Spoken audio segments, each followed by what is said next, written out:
কুসুম আজকের ধামাকা পর্ব ভবতোষকে ধুলোয় মিশিয়ে দিলেন ইন্দ্রাণী গাঙ্গুলি দেবীমার রুদ্ররূপ।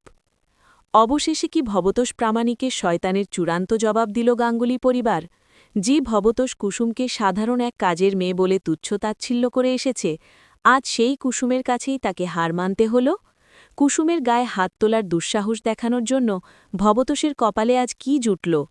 ইন্দ্রাণী গাঙ্গুলি কি এবার তার ধৈর্যের বাঁধ ভেঙে ফেললেন? আজকের ভিডিওতে আমরা জানব কুসুম সিরিয়ালের সেই হাড় হিম করা অ্যাকশন প্যাকড আপডেট। তাই ভিডিওটি 1 সেকেন্ডও মিস না করে শেষ পর্যন্ত দেখুন, কারণ আজ অপমানের বদলে হবে কড়া জবাব। বন্ধুরা, কুসুম সিরিয়ালের আগামী পর্বে আমরা এক রুদ্ধশ্বাস দৃশ্য দেখতে পাব। ভবতোষ প্রামাণিক তার সব পরিকল্পনা ব্যর্থ হতে দেখে চূড়ান্ত হিংস্র হয়ে ওঠে। সে সবার সামনে দম্ভ করে বলতে থাকে, আমি কোনোদিন ভাবতে পারিনি যে কুসুমের মতো সামান্য এক কাজের মেয়ের কাছে আমাকে হার মানতে হবে।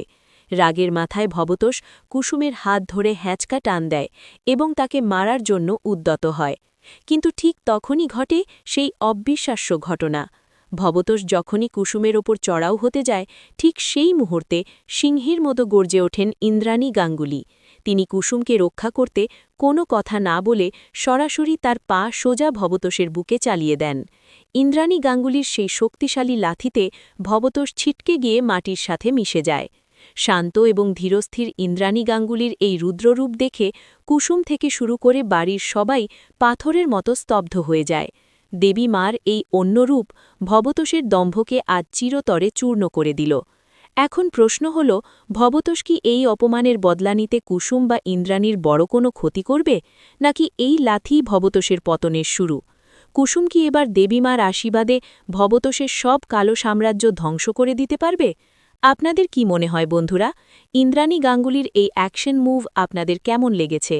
ভবতোষের এই চরম শিক্ষা আর দেবীমার পাল্টা জবাব নিয়ে আপনাদের মতামত আমাদের কমেন্ট করে অবশ্যই জানান।